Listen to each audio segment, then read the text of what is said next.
Madam ಕರಿಯ ಬಗ್ಗೆ ಹೇಳ್ಬೇಕಾದ್ರೆ ಹ್ಮ್ ಈ ನಮ್ಮ ದರ್ಶನ್ ಸರ್ ಫ್ಯಾನ್ಸ್ ಏನಿದ್ದಾರೆ ಹ್ಮ್ ಅವ್ರಿಗೆ ಬೇರೆ ಸಿನಿಮಾ ನೋಡೋಕ್ಕೆ ಇಷ್ಟ ಇಲ್ಲ.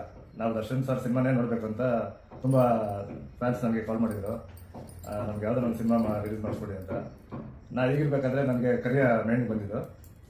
ಕರಿಯ ಮೂವಿ ನಾನು ತುಂಬ ಸಾರಿ ನೋಡಿದ್ದೀನಿ. ತುಂಬ ಚೆನ್ನಾಗಿದೆ ಮೂವಿ. ಸಾಂಗ್ಸ್ ಆಗಿರ್ಬೋದು, ಪ್ರತಿಯೊಂದು ಹೇಳಂಗೆ ಇಲ್ಲ. ಹೆಂಗಂದ್ರೆ ಆಲ್ರೆಡಿ 700 days ಹೋಗಿದೆ ಸಿನಿಮಾ. ಅದು ಫಸ್ಟ್ ರಿಲೀಸ್ ಆದಾಗ ಒಳ್ಳೆ ಬ್ಲಾಕ್ ಬಸ್ಟರ್ ಹಿಟ್ ಆಗಿತ್ತು. ಹಂಗಾಗಿ ಈ ಸಿನಿಮಾನೇ ರಿಲೀಸ್ ಮಾಡಬೇಕು ಅಂತ ಪ್ಲಾನ್ ಮಾಡಿ ನಾವು ಮಾಡ್ತೀವಿ. ಯಾವತ್ತು ರಿಲೀಸ್ ಮಾಡ್ತಾ ಇದ್ದೀರಾ? ಇದೇ ಆಗಸ್ಟ್ 30th ಮಾಡ್ತಾ ಇದ್ದೀವಿ. ಓಕೆ, ಎಷ್ಟು ಥಿಯೇಟರ್ಗಳಲ್ಲಿ ರಿಲೀಸ್ ಆಗ್ತಾ ಇದೆ? ನಾನು ಏನ್ ಅನ್ಕೊಂಡೆ ಅಂದ್ರೆ ಒಂದು 30 to 50 ಥಿಯೇಟರ್ಸ್ ಮಾಡ್ಬೇಕು ಅನ್ಕೊಂಡಿದ್ದೆ. ಈಗ ಅದು 100ಕ್ಕೂ ಮೀರಿ ಹೋಗ್ತಾ ರಿಲೀಸ್ ದಿನ ಒಂದು ಬೃಹತ್ ಕಟೌಟ್ರಿಗೆ ಹಾಲಿನ ಅಭಿಷೇಕ ಮಾಡೋದಿದೆ. ಮತ್ತೆ ಊಟದ ವ್ಯವಸ್ಥೆ ಮಾಡ್ತಾ ಇದ್ದಾರೆ ಫ್ಯಾನ್ಸ್ ಎಲ್ಲ ಸೇರ್ಕೊಂಡು. ಇನ್ನು ಥಿಯೇಟರ್ ಅಲ್ಲಿ ಲೈಟಿಂಗ್ಸ್ ಎಲ್ಲ ಮಾಡಿಸ್ಬೇಕು ಅಂತ ಕೇಳ್ಕೊಂಡಿದ್ದಾರೆ. ನಾನು ಮಾತಾಡ್ತಾ ಇದ್ದೀನಿ ಥಿಯೇಟರ್ ಓನರ್ ಹತ್ರ. ಅವ್ರು ಪರ್ಮಿಷನ್ ಕೊಟ್ಟರೆ ಲೈಟಿಂಗ್ಸ್ ಎಲ್ಲ ಮಾಡ್ತಾರೆ ಒಳಗಡೆಲ್ಲ.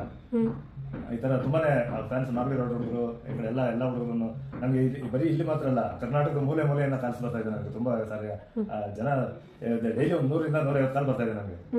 ಸರ್ ಯಾವ ಥಿಯೇಟರ್ ಕನ್ಫರ್ಮ್ ಮಾಡಿದಾರ? ನಮ್ ಬಿಜಾಪುರ ಬರ್ತಾ ಇದೆಯಾ, ಧಾರವಾಡ ಬರ್ತಾ ಇದೆಯಾ, ಹುಬ್ಳಿ ಬರ್ತಾ ಇದೆಯಾ, ಎಲ್ಲ ಕಡೆ ರಾಯಚೂರು ಬರ್ತಾ ಇದೆಯಾ, ಮತ್ತೆ ದುರ್ಗ ಇರ್ಬೋದು, ದಾವಣಗೆರೆ ಇರ್ಬೋದು, ಎಲ್ಲ ಕಡೆ ಎಂಟೈರ್ ಕರ್ನಾಟಕ ಎಲ್ಲ ಡಿಸ್ಟಿಕ್ ಅಲ್ಲೂ ಬರ್ತಾ ಇದೆ ಅಂತಾನೆ ಎಲ್ಲರೂ ಹೇಳ್ತಾ ಇದ್ದೀನಿ. ತುಂಬಾ ಎಲ್ಲ ವೇಟ್ ಮಾಡ್ತಾ ಇದ್ದಾರೆ ಸಿನಿಮಾಗೆ.